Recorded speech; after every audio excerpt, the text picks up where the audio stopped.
Gezintahait, and the story for tonight is called Good Leeches.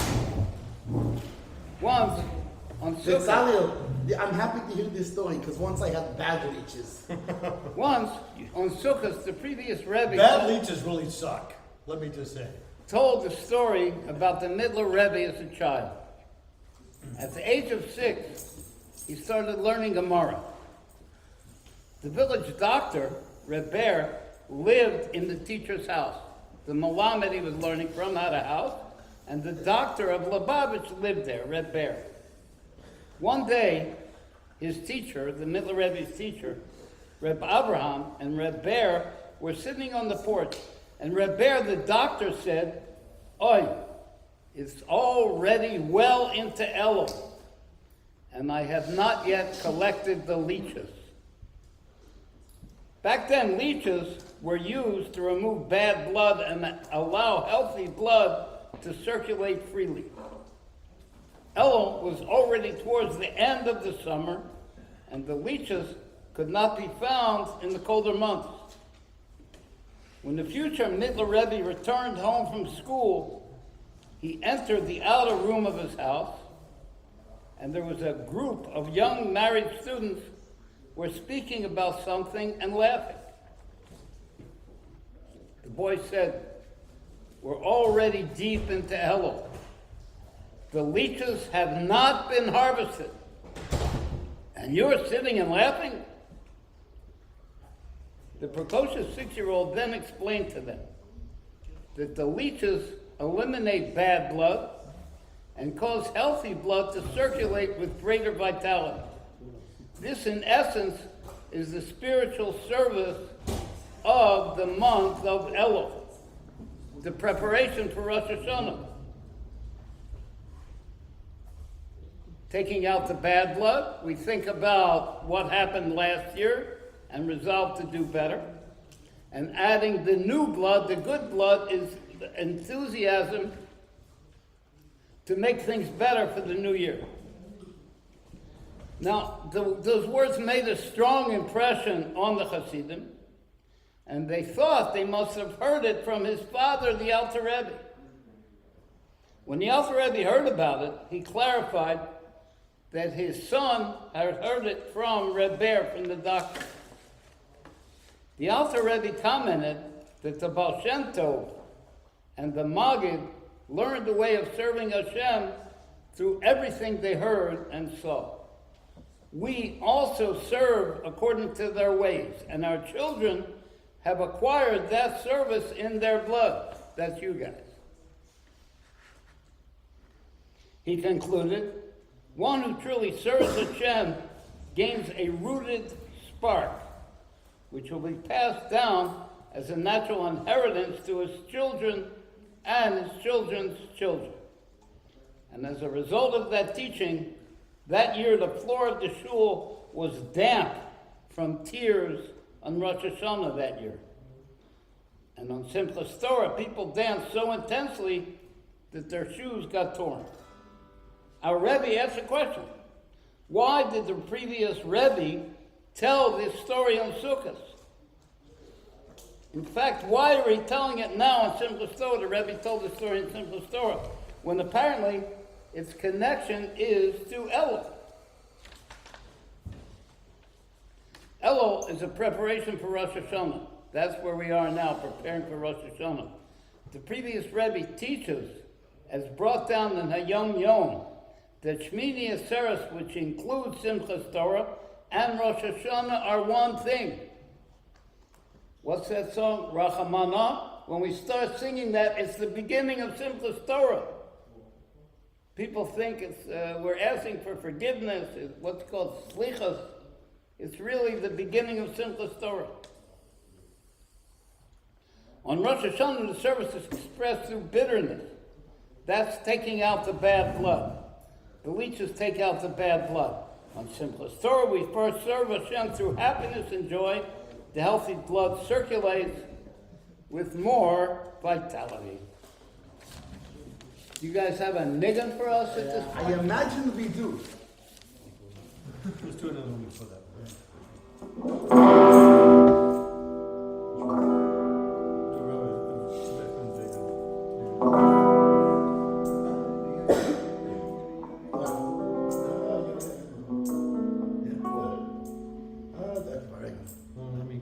Okay, ready?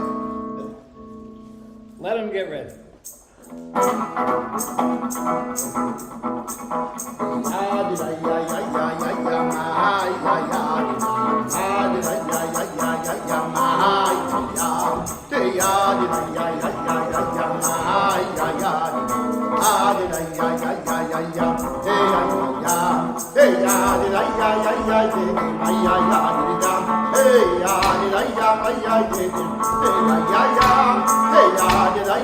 Feel free to sing along.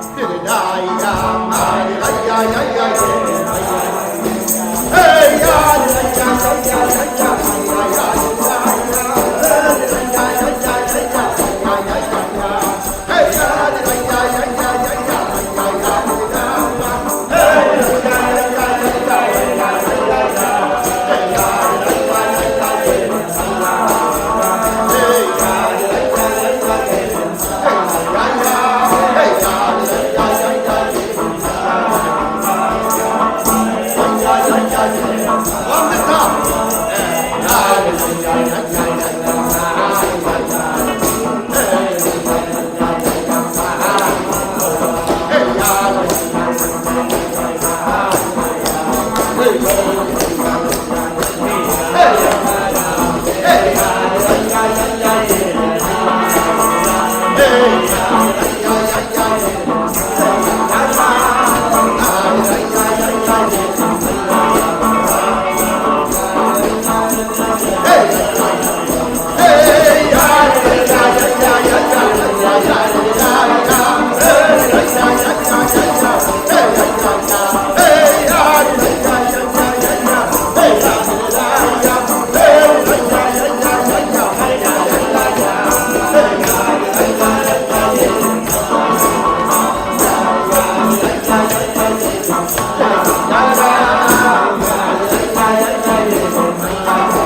didn't realize. Good job, guys. Baruch Hashem. You guys, there's potatoes and bison over there, if you want. And other stuff. Potatoes. All right, now, Potatoes. this, what we're going to talk about. Bitzali, I just want to say hello to Marvin Hakay and Bernard. Oh. Watching. Hello, Marvin. And of course, Abba and Danny. And all of Omer. the friends. Omer Kadison, hello. And Erika and Angelica. And Jeff Peisner. And hello, Rabbi Tzvi, how are you? And Leib Barnett. Hello. Okay, Bitzali. All right, now, this stuff what we're going to talk about tonight might seem a little bit hard, but we can get a lot of knowledge of God out of it. If anybody has questions, please feel free to ask. Our in-studio audience can feel free to ask questions. Yes. It says when Mashiach comes, the whole occupation of the world will be to acquire knowledge of God. And we say 3 times a day, know this day and take into your heart that Havaya is Elohim, that God is one. Now to explain for beginners, I know you guys are sophisticated guys, are not beginners, but we ask you to have patience with us. How the lowest detail, like a little worm inside of the earth, is unified with the highest detail. And the highest detail is the simple unity called Malchus of Ein Sof, the royal attribute of the infinite king. And that is, in a short way, how the links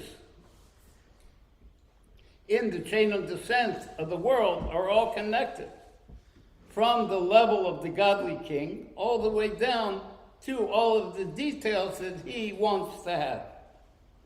It says in Pirkei de Rabbi Eliezer, I never read it, but it says it here and I believe it, that before the creation, there was only Hashem and his name. So it seems like the creation means there are revealed, limited, created worlds. But the inner intention is to indicate that even the infinite worlds, the emanated worlds, Atzilus and above, which includes 3 anthropomorphic, symbolic representations of the godly man. Everybody knows that Hashem does not have a body, and he doesn't have a form of the body. Nevertheless, he invests himself into a man, so to speak, so that he could connect with us. Like, for example, the man that the prophet sees on the throne. It's really Hashem, and Hashem doesn't have any kind of body or anything like it. However, his right arm is symbolic of the godly attribute of kindness. And his brain is symbolic of the godly attribute of intellect. And the 3 levels of the godly man that are higher than the world of Atzilus is Adam Kadmon. You guys heard of Adam Kadmon? He's a famous personage. The original... He's a big star, Bitzali. The original template. Like the blueprint for man. Blueprint, very good. For any kind of man that will ever exist. And he's called the general man of the created man who's created from nothing. Before him there was only a dot and a line, and all of a sudden there's a man called Adam Kadmon. Then you have Atik Yomen and Arachanpin. And in the general worlds, that is the man of Yetzirah. And then the 10 spheros of the world of Atzilus, in the general worlds, the man of Asiya, the man of action. So even before these godly worlds were emanated, there was only Hashem and his name, and that's the point. That no matter how high you go and anything you could reach to approach understanding, before that was only Hashem and his name. Like it's known that even Adam Kadmon is drawn down after the complete contraction of the light, after the original Tzimtzum. There was an empty place where there was no original man. So before the emanation is referring to before the original contraction. And that's where there is only Hashem and his name. Are you guys okay with that? The original contraction, the Tzimtzum Arishon? And before that was only Hashem and his name. An explanation is that before the contraction, there were 3 levels. Are you aware of that? Before the original Tzimtzum, the way they usually teach it, it was Or Ein Sof, the infinite light. But before the original contraction, there were 3 levels. Are you familiar with that? It's really cool. This is from the Mittler Rebbe. I'm not making it up.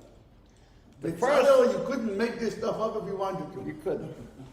The first level, before the original contraction, the godly manifestation, the godly Messias, is called Yachid, one alone. There is no other. It describes how Hashem is totally alone and separate and essentially exalted in himself. The king ascends, taking pleasure in his own essence. In other words, Shashui HaMelech Ba'atzmusa. There's nothing outside of Hashem. Yochid, he's one alone.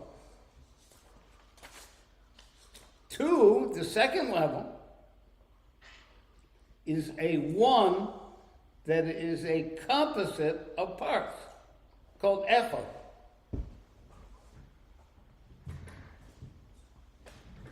Where Hashem desires to do good, Chafetz Chesed, by being a king on the Emloch. So it's one thing, it's Hashem's Ratzon. I want to do good, and how will I do good? By being a king. So it's one thing, it's Hashem's desire. But there's 2 things in it, so it's called Echad, it's not Yochid. It has some kind of shaykhah, some kind of connection to stuff outside of Hashem. And we can explain it in a short way by the metaphor of a teacher and a student, a Rebbe and a Talmud. The essence of the Rebbe's intellect is higher and removed from outflow through teaching. The Rebbe is going up and up and up in his own thoughts. And it has no connection to anything that he could possibly teach because he's going up and up into himself. And that's like the level of Yochid by Hashem, where it's not connected to anything outside.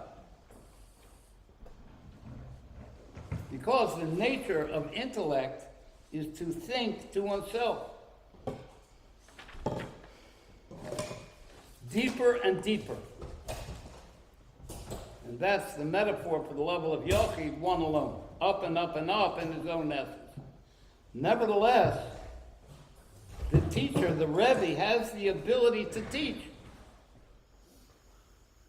which is called a Ziv, which is nullified and hidden at this point in the essence of the teacher's intellect, like the ray of the sun in the flame of the sun. Like if you have a white piece of paper, any way that you connect the dots to make letters, or a smiley face, or whatever could be manifest on that piece of paper is included in there, but it is not apparent, it's not known, it doesn't even have a name until it's described. So too, this level of Hashem, the teacher's intellect, how he's going up and up and up into his own intellect, even though in there is his ability to teach. But at that point, his ability to teach has no name at all. It doesn't exist. It exists there, but it has no name. It's not manifest at all. And how it is by Hashem, this hidden ray is Hashem's ability to create and emanate worlds. On the level of Yachid, one alone, it's not apparent that Hashem has the ability to create worlds. There's only Hashem alone. And that ray, before being revealed, is included in the essence of the light, the essence of the Rebbe's intellect in our metaphor. You okay with this, or am I going... Can you imagine our poor audience? I hope they're getting something. It's you're going infinity miles an hour. It feels good. And at the time that the ray is included in the light, it's so nullified, it doesn't even have a name. The Rebbe's ability to teach is not manifest at all, because he's going up and up into his own intellect, even though he has the ability to teach, but it's completely nullified and not manifested at all. But if the Rebbe, and this is an important point, is naturally kind person, and in the object of the metaphor is called the Teva Hatov, the nature of a good one. So if the teacher is a good guy, therefore he wants to do good to a student, to let him know the truth. His natural kindness produces a desire to teach. Because he's good, even though he's up and up in himself and he's not connected to anything outside, but he's the nature of being good. Therefore, it arouses in him a ratzon to teach. And this desire causes the ray, which is the ability to teach, to be revealed. So there's a ratzon to share with the student, and when this ratzon is manifest, now it's revealed to the teacher that he has the ability to teach.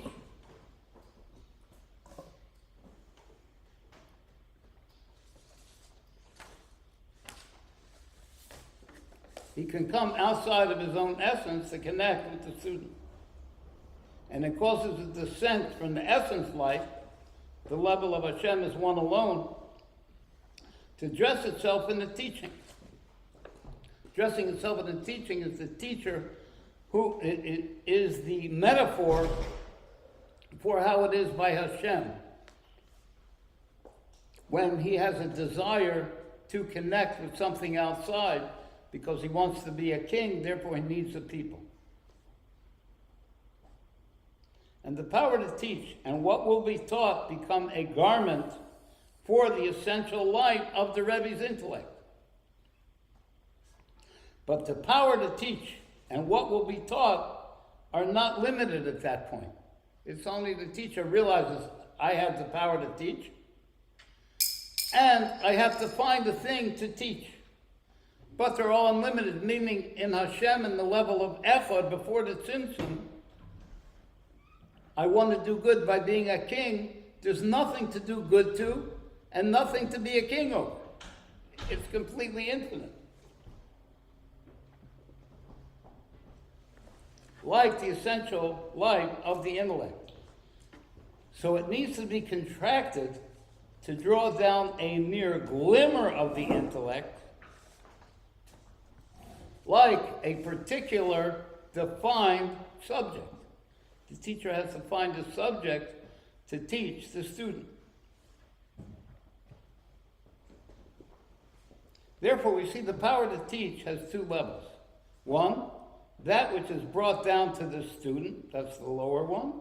Second, what is hidden in the essence of the teacher's intellect. So that's the two things. Hashem says, I want to do good, by being a king on the Emloch. By being a king is what's drawn down to the student. That's the ray that comes out. I want to do good. That stays part of the essence of Hashem. And even if he teaches him a lot of stuff in many different ways, higher and higher levels of learning, nevertheless, the essence of the teaching remains hidden in the essence of the teacher's intellect. I want to do good. So we see the power to teach, called the ray, has two levels. There's a light, I want to do good, and a ray by being a king. That which remains hidden in the essence of the teacher is called the light. And that which is drawn down to the student is called the ray. But they are both components of the higher ray called the power to teach. This desire to share, which is part of the essential intellect, and the way it comes down as a ray, both of them are only a ray of the teacher called his power to teach. So we have a niggun. Wait a second. Awesome. But the Rebbe's desire to teach includes and encompasses both levels of that ray. The ray has a light and a ray, which itself is a light and a ray. That ray itself is a light and a ray. Hit it. Bitzalel, this is a song, a niggun, about a light and a ray. Oh.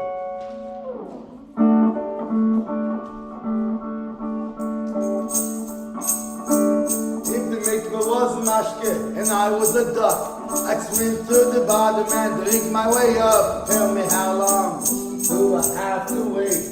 Can I get shliach now? Or must I hesitate? It wasn't even not mashke and I'm not a duck. Oh, I swam to the bottom, I drank my way up. Tell me how long do I have to wait? Can I get shliach now? Or must I hesitate? Oh, stay, I ain't lying. Yeah, the people down here today are sick and tired. Tell me how long do I have to wait? Can I get a shliach now? Or must I hesitate? Come on, children, gonna have some fun. Cause you ain't seen nothing like the Holy One. Tell me how long do I have to wait? Can I get a shliach? Or must I hesitate? Don't hesitate.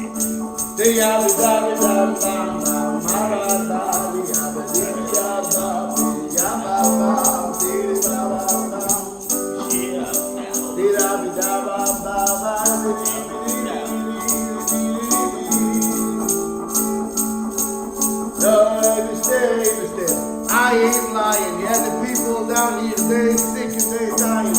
Tell me how long do I have to wait? Can I get a shliach now? Or must I hesitate? Merciful King, come on, children, we gonna have some fun. Oh, you ain't seen nothing like the Holy One. Tell me how long do I have to wait? Can I get the shliach now? Oh, must I hesitate? Oh, tell me how long do I have to wait? Can I get the shliach now? Oh, must I hesitate? Oh, don't hesitate.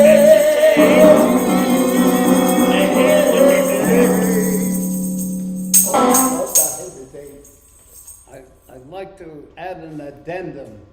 By the way, that's the Ad Mosai of Gezintahait Street. But I'd like to add an addendum, an extra verse. Merciful King, all the work is done. Don't you think it's time we could have some fun? Tell me how long do I have to wait? Can I get my shliach now?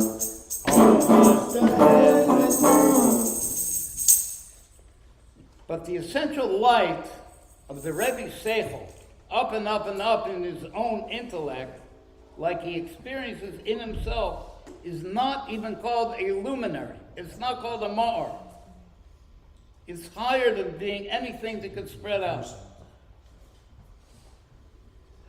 A luminary is like a lamp whose light shines a ray.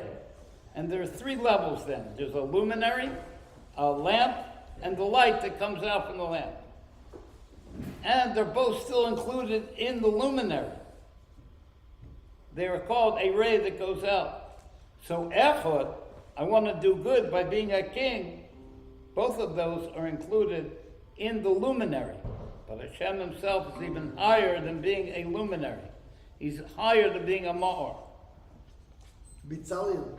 Yeah. Sorry to interrupt you, but I just wanted to say hello to Matilda Stoltz who's watching. Oh. Hello. It's good to have you here with us.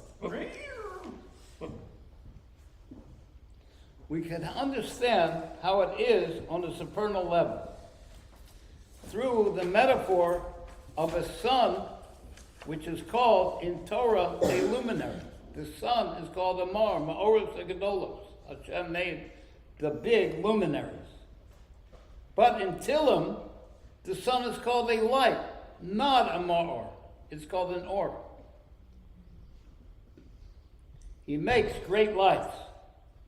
In Torah, luminary, the ma'or, is referring to the sun's descent to illuminate the world. Is everybody okay with that? The ma'or, the sun being the source of light, is how the sun descends to shine in the world. Bitzalil, that's more than okay. That's spectacular. Right. So it's called a luminary. And here we see three levels. In this luminary level, the ma'or level, there's the ray that shines to the world. That's the ray that comes out of the sun. The ray that stays hidden, which is called the or, called the light. And the essence, body of the sun, which shines, which is called the luminary, the ma'or. But because it encompasses both of the other two levels, that ma'or, the luminary level, the lamp, encompasses the light and the ray that goes out.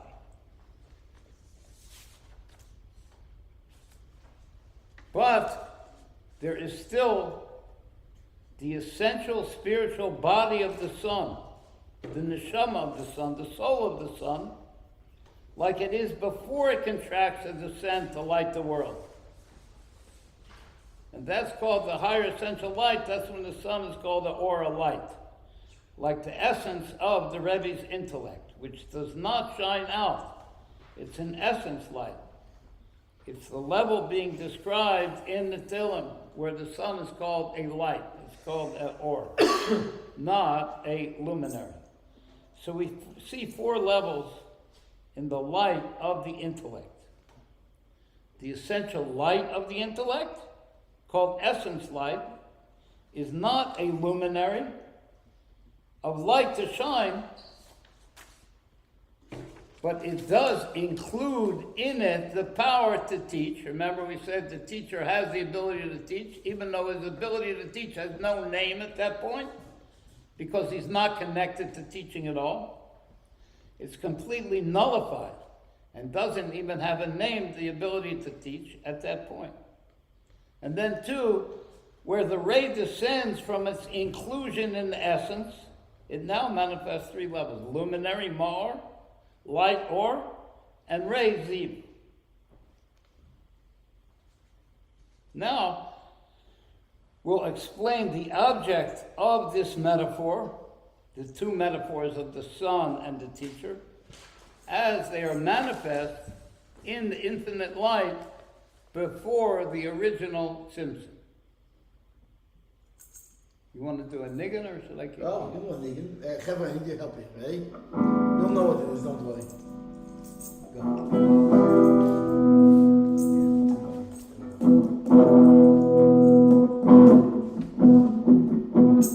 Ich war so mit Sagen, was mit sein morgen, als der Schenker wird uns borgen. Es mag nur sein, und bin oder rein, der Mensch hat Kelle Schukarein. Ich war so mit Sagen, was mit sein morgen, als der Schenker wird uns borgen. Es mag nur sein, und bin oder rein, der Mensch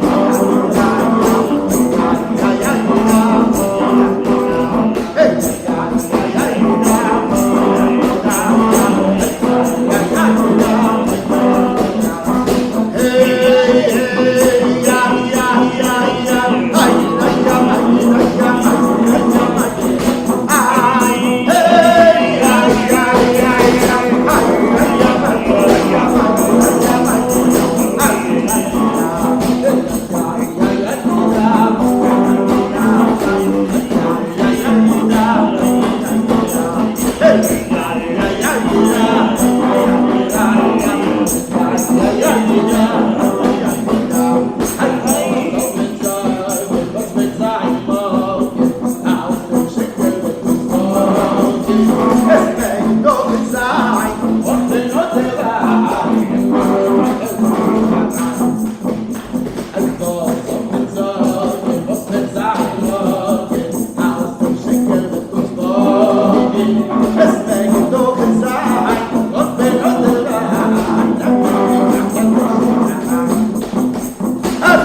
Kelle Schukarein.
Into his own intellect and his own pursuits.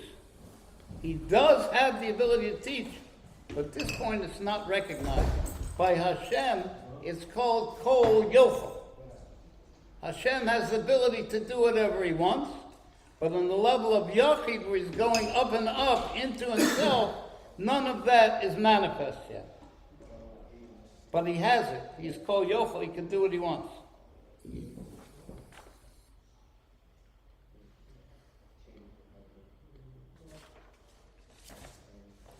So at that point, this Yecholas, the ability to teach by the teacher, has no name at all. But if the teacher's a good guy, he'll desire to do good for his student and teach them. In order to do that, he'll recognize first his ability to teach, and then identify the general subject and compact it into a point that he wants to give to the students, which he will finally break into details. Now we can understand the object of the metaphor in the divine chronology. Shula, you like that? The divine chronology. I like it. Of how Hashem creates and emanates worlds, souls, and creatures in order to accomplish his essential desire. Does anybody know what Hashem's essential desire is? To come and live here with us in this world. And all that stuff that he does is in order that he could accomplish this amazing thing to come here and live with us down here in this world. And it's similar to the teacher in our metaphor. Initially, Hashem is separate from outspread and revelation until the point that he is not even called Ein Sof. You can't even call Hashem infinite, because he's higher and separate from any kind of outspread. Infinite indicates there's a starting point and there's infinite outspread. But Hashem is higher than any starting point, because the designation of infinite indicates an outspread. Like it says, the infinite light effulges infinitely. Its outspread is infinite. Therefore, and I have in here, ergo. Therefore, the one who generates that light is infinite, meaning Hashem. But the essence of the godly energy, the godly light, is not in the category of outspread at all or revelation at all. And therefore, it can't be called infinite. It's exalted and separate from spreading out. Like our teacher, who is going higher and higher in his own intellect. He's not connecting to a student, with no thought of connecting outside. And by Hashem, this level is called Yachid, one alone. And actually, Hashem is absolutely alone. Before the outflow, after the outflow, like we're going to learn in future get-togethers. Therefore, he can't be designated with the name of infinite Ein Sof, because he's essentially higher and separate from any outspread, even an infinite outspread. And this level of Yachid, one alone, is the essence light, which is not yet a luminary. It's not yet a ma'or for life.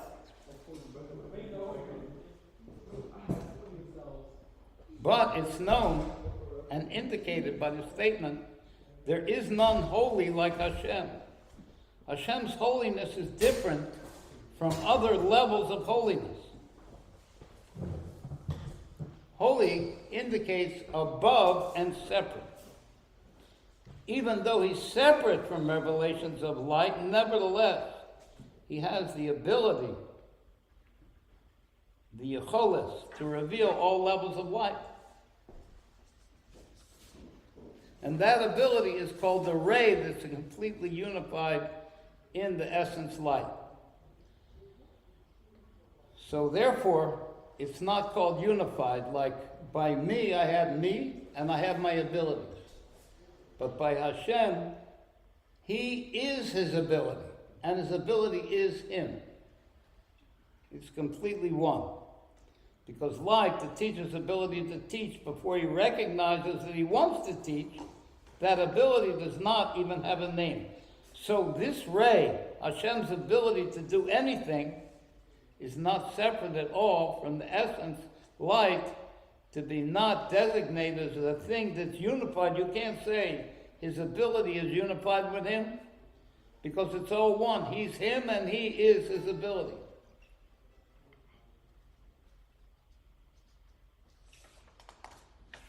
That's a pretty good trick.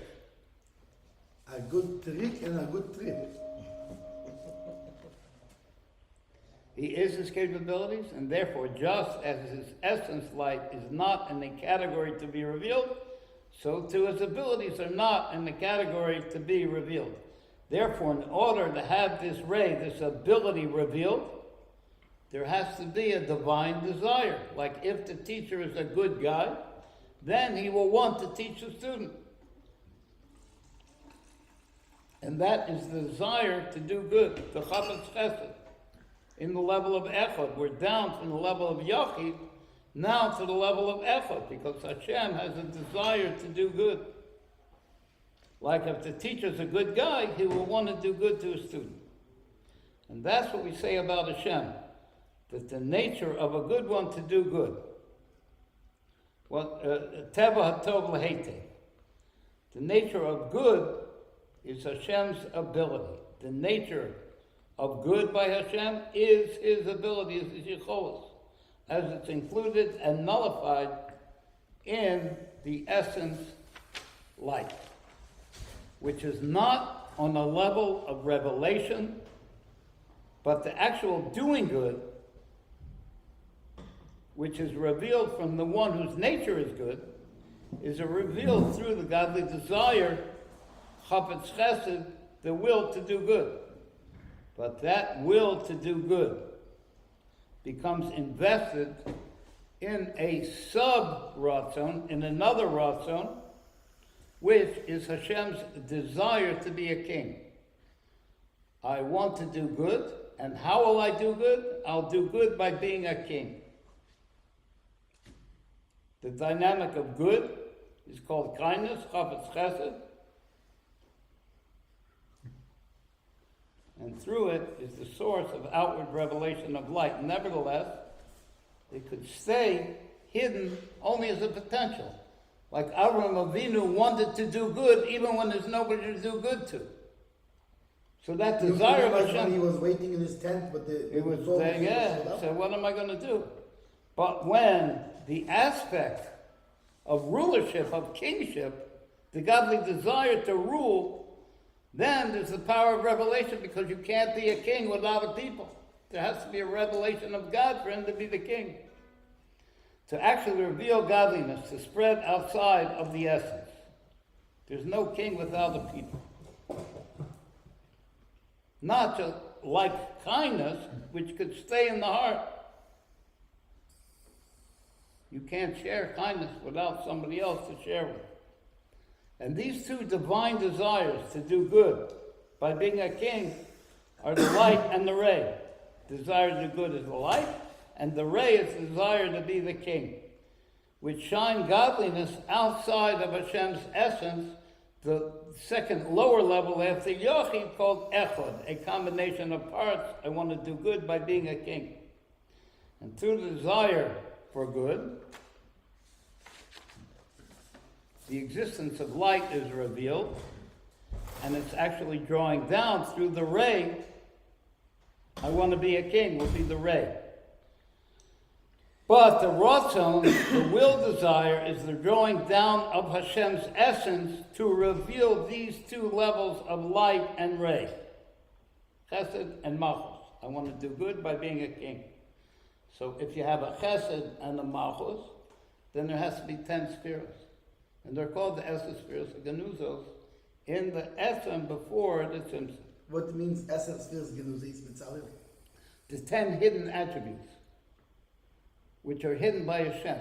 So when you say, I want to do good by being the king, you understand, I want to do good, that's a chesed.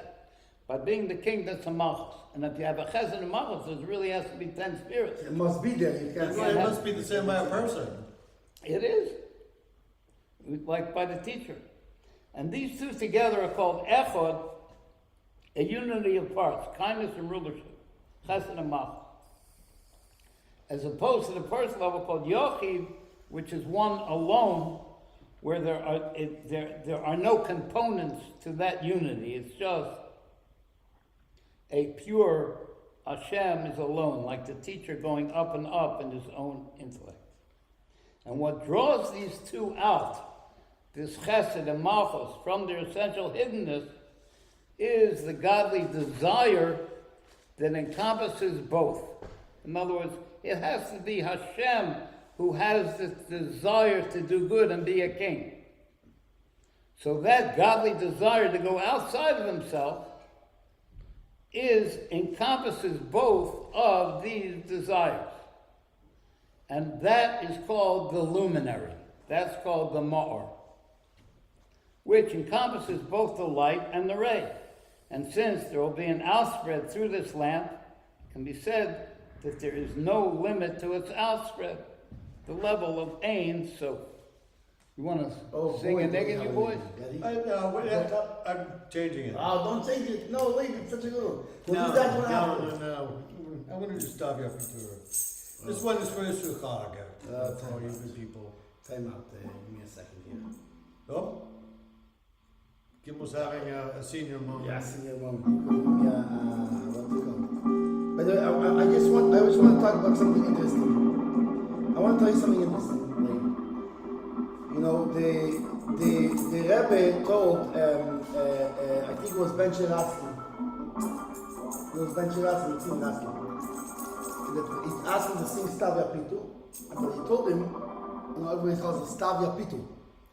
And the Rebbe, by the way, you should know, if you know a little Russian, Ukrainian, which I spent a little time there lately, is the proper way is actually Stav. It's Stav means like it began, it happened. Ya, I, Pit, drank, Upiatnitzu on Friday. So the Rebbe gave him the Heirah. This, by the way, Chevre, this is a niggin map. By the way, you should know B'Tzalel. This is what you just said, this Chassidus. This is a portion master class right here. It's a Chassidus Shtal's master class. So since you gave such a master class, so I give one a little bit one also. B'Tzalel, I'm not joking. This was mamish a master class. I was my brain was blown away. My puppet brain was blown away a little bit. So the Rebbe gave me it's not everyone calls Stav Yapitu. This is not Bachim here. It's only you know this. Everybody else kind of way you'll know this. It's Stav Yapit Upiatnitzu. You ready? I'm almost ready. 1 second. Don't you have an appeal to give? Soon. We'll have that later. Hang on a second. We're gonna have then my appeal is a heavy-duty appeal, so you better sing Stav Yapit Upiatnitzu first. Ready? Stav Yapit,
Wow, that's a lady guy, huh? That was a soulful rendition there, Gimel Aleph. Lady, you hit all the spots, baby. So I just want to finish up by saying if Hashem wants to do good by being a king, and there's nothing to be the king of yet, and nothing to do good to yet, it's all still Ein Sof. So how does he come out with the world? And what he does is a thing called the Galif Galifu. Have you heard of the Galif Galifu? Hashem inscribes an inscription inside of himself. The Osios of the Galif Galifu. And it's inside of himself, so the light is still Ein Sof, so you can't recognize that inscription. Like if you write with a pencil on a light bulb, you turn the light, you can't see what you wrote with the pencil. However, then he takes away the light, and all that's left is the inscription. And that's called the Rishimu. That's called the impression from before the Tzimtzum. And from there, Hashem is able to bring out a measure of infinite light to be able, it's called a line of light. So if a base has 3 lines. So that line can measure out any kind of form and any kind of shape in the whole Seder Establishment. So I just wanted to sing a heartfelt song. Oh yeah, baby. To Hashem. Oh Tati, our King, why don't you do a good thing? And please return with your people. And the angels all sing, oh glorious King, won't you please return with your people? They made you a crown, won't you come back to town? And please return with your people. Oh Tati, our King, you know it don't mean a thing unless you please return with your people. We want Mashiach now. Mashiach now. B'Hashem. B'Tzalel, I have an appeal. Gimel Aleph has an appeal. Hit it, My baby. dear brothers and sisters. By the way, Bucky, I want you to listen to this. And not, I can give you a little result, not a display, but a introduction. You know, Bucky, there's some minor with the Rebbe that they talk, it's about the Seitzei Shtalshlus, and it's from a Seichel, it's from the mind to think about, right? There's some amount though the Rebbe gives us that's he's telling us how to do the Aveda. And I hate to say it, Pfeffer, but you know, sometimes, by the way, when I say Bacher, I mean me and the Tzalel and the Leib and Moshe and everybody, all of us. Yeah, all those weirdos up there. Yeah, and all them. Yes. But when sometimes there's the mamon that the Rebbe gives. It's not an abstracting. It's not something to think about. He's giving us physically what we can do in Elul. And my hope is, my deepest hope is that you will take this to heart and take what the Rebbe is telling us to do. And realize that it's a huge opportunity. People sometimes they take this in mind. The Rebbe is giving us this unbelievable opportunity. And very nice, it's a nice idea. Heaven is not an idea. This is an opportunity the Rebbe is giving us, what we can do with this Elul, to revolutionize our lives, to revolutionize the lives of everyone around us. I want to say a few words from the mind of Anila Deidi, from 1951, 52. It was 57, 26. Sorry, 1955, 56. Right now, Betzalel, Wherever it was. I can't do the mathematics. It was a long These time years ago. going by and feeling old. The Rebbe tells us that by the way, he's taken from a Maimer Lekutei Torah from the Alter Rebbe. Anila Deidi V'Deidi Li. This is the acronym Elul, the month of Elul. Aleph Lamed Vav Lamed. Is Anila Deidi V'Deidi Li. I am to my beloved is to me. Meaning, I am to Hashem and Hashem is to me. And he explains the idea of I am to Hashem is called, it's in Asarusa Dilisata, in awakening from below, meaning I am awakened to save Hashem. Baruch, are you listening? I mean it. This is like, it's an unbelievable. If you want sometime later, I will come and learn this minor with you. It's unbelievable minor, and it tells us what can happen in Elul. We can take advantage of such a thing that is giving us a huge gift. Doidi li, my beloved is to me, means Hashem is to me. So, the Rebbe explains in general the Aveda of the month of Elul, the divine service of the month of Elul, is Anila Doidi. It's my actions of doing tshuva. And Doidi li, Hashem is to me, is Rosh Hashanah, Yom Kippur, and the 10 days of how it's called, the Asezim Tshuva, the 10 days of tshuva. What's a good Return. Return, yeah, returning to him. No, wait, Betzalel is so smart, I love him. Betzalel, I would love you even if you weren't smart, you should know that. Anyways, so the Rebbe says, but wait a second, he feels off about this. Why? Fine, he's saying that, so now we're doing the hour of light in the month of Elul, we're doing tshuva, we're trying to come close to Hashem.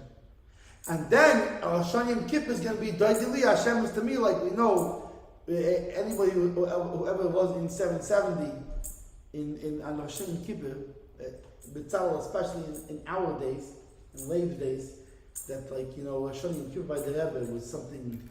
It was clearly a revelation from above.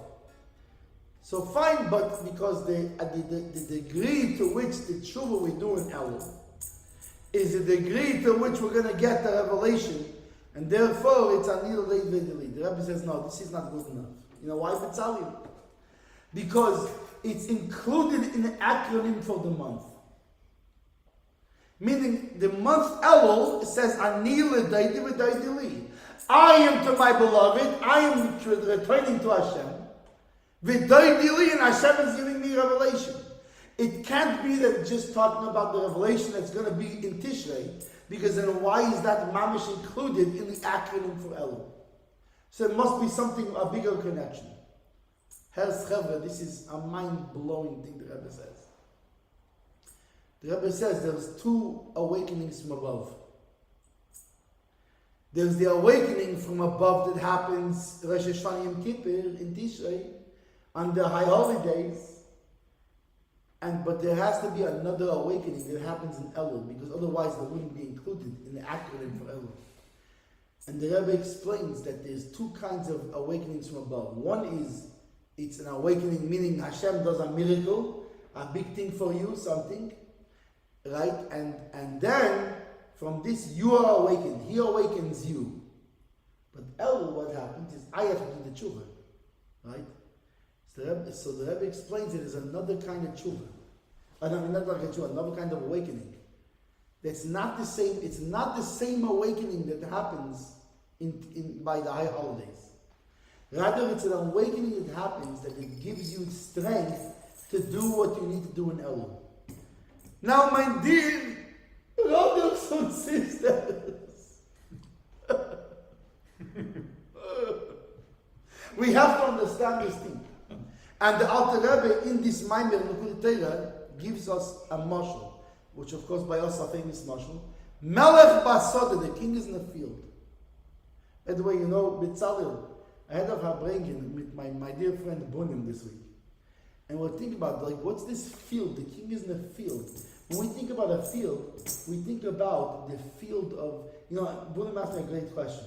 He He said, the king is in the field. I'm like in the middle of like building houses, and this guy needs this, this guy needs lights, and I'm digging a thing to make a vase to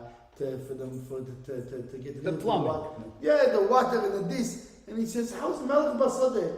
And this thing so when we was thinking about it, and it's very interesting. What does it mean Melech Basodeh, king in the field? Have you ever heard of the field of medicine? The field of law? The field of construction? What does it mean? By the way, back then, what did people do for a living? It was in the field. The field doesn't mean I'm prancing around in Shelly Park. The field That's what I'm doing. well, that's your labor. Melech Basodeh means the king is in the field. He means he's in your field. If you're in the field of medicine, the king is in your field. If you're in the field of accounting, the king is in your field. Meaning Melech Basodeh means he's coming into your field where you work. He's coming into your everyday. You can access him. That's why, by the way, in Elul, it's not like a Yom Tov that we stop working. We keep working. We're involved in the daily life. But the Melech Basodeh, the king is in the field. He's in your daily life. You can access him in your daily life. So the Rebbe explains something very beautiful. He explains, what does it mean Melech Basodeh? What does it mean the king is in the field? Every one of us can access him there. Bitzalel, can I perhaps bother you with a very materialistic mashal for this? I don't know, maybe our viewers are younger, so if you're younger, place it with the rock star of your choice. Bitzalel, there was a guy, and he once went to see the Rolling Stones in concert. You know what he saw when he went there? There was lights and sparkles and fire and smoke. But let me tell you, this guy, right, first of all, you should know, he barely got a ticket. Because the ticket sold out fast. And he barely got the ticket. And when he went there, he saw an amazing, wow, anyway, he saw a show, right, that was epic. But guess what? If this guy would try to jump on the stage to meet Mick Jagger, I guarantee you security would trap him long before he got there. But what if Mick Jagger was in Pittsburgh and walking down Murray Avenue? You can walk up to him and say, hey, hello, Mick Jagger. Oh, you recognize me, how are you? Of course, this is a mashal, Elef Avdolis removed. But the same thing. The Eibishter, right, when a king is in his palace, you can't access him. But Sally, I have a question. If you go right now and say, you go to the White House and say, I want to talk to Mr. Biden. They'll look at you like you're a Mashugner. What do you mean you want to talk to Mr. Biden? This is the White House. You need appointments and some appointments, right? But what if Biden is walking down Murray Avenue? And you walk up to him, say, he'll recognize you. But he won't recognize you. And not just this, right? He's not in the palace now. He's not in the White House now, right? By the way, it's not just Biden, any president, any king.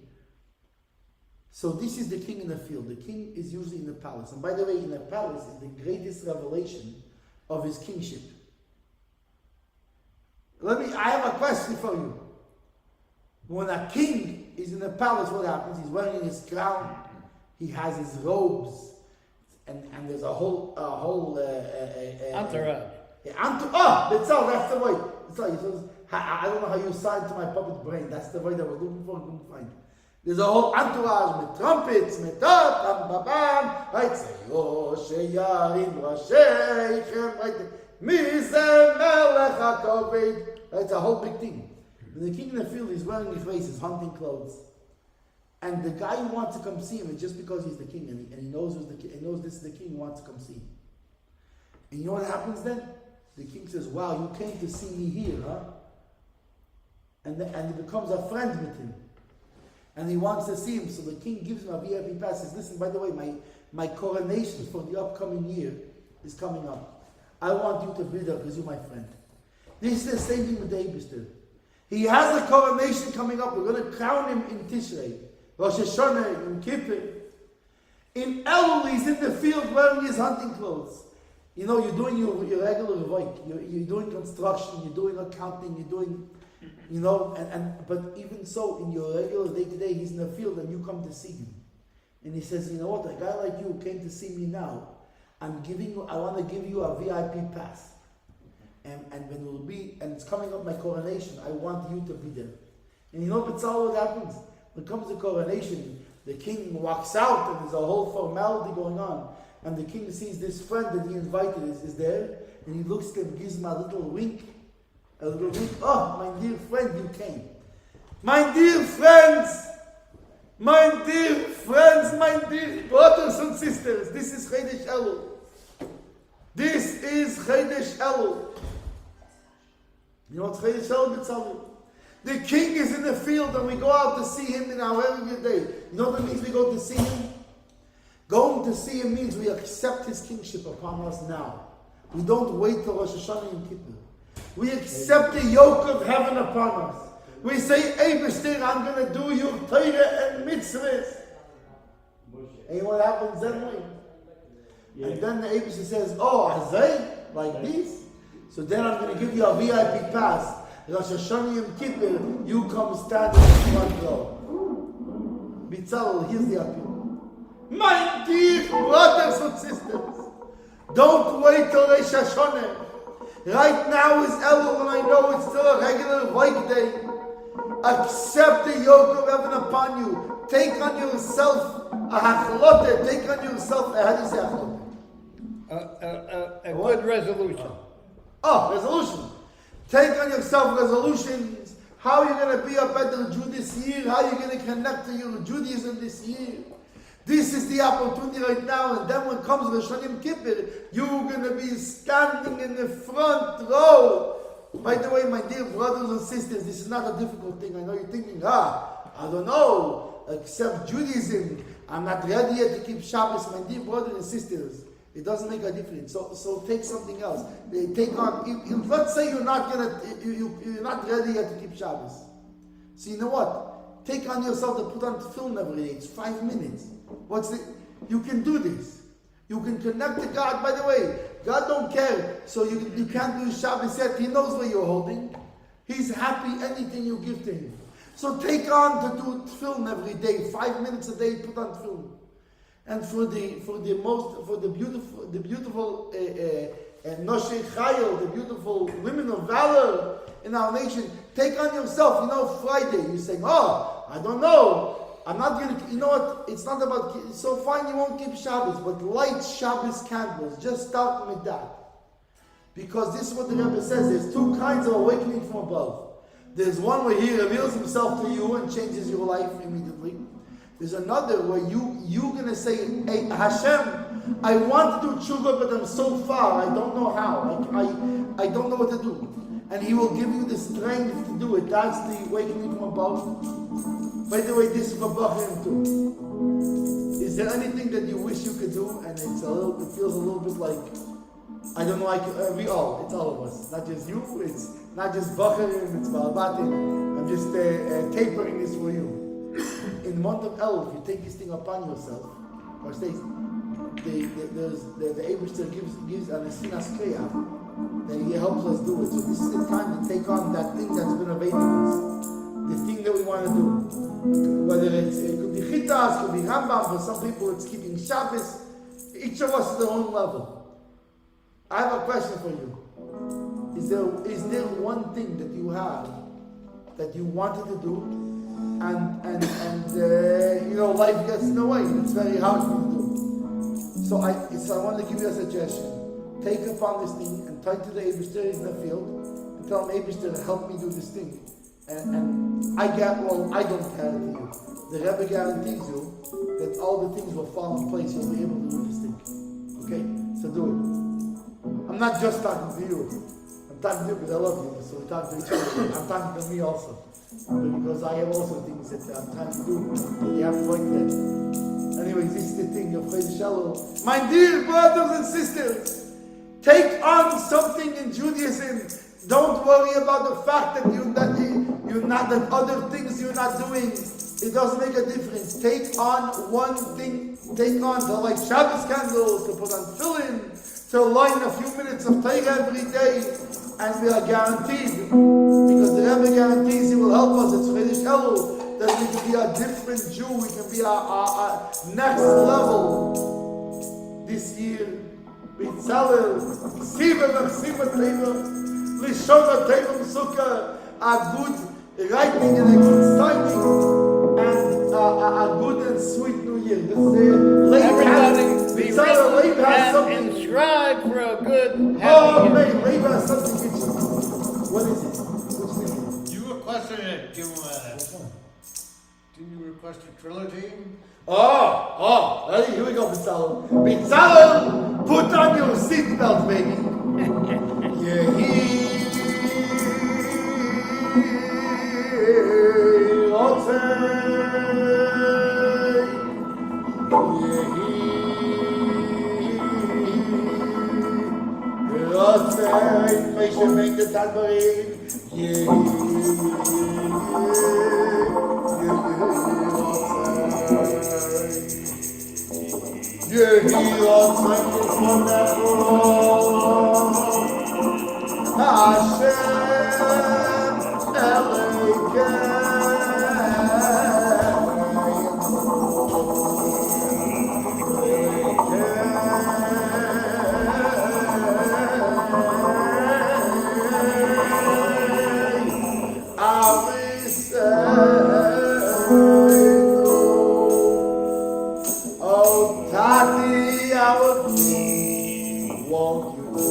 Say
Another show in the can. How do you stop this thing?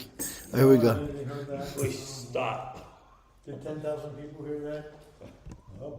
Yeah. He edited it later. There's a way to stop this, I'm sure. I need it. Oh, wait, I gotta. How do you go? Okay. Und nach dem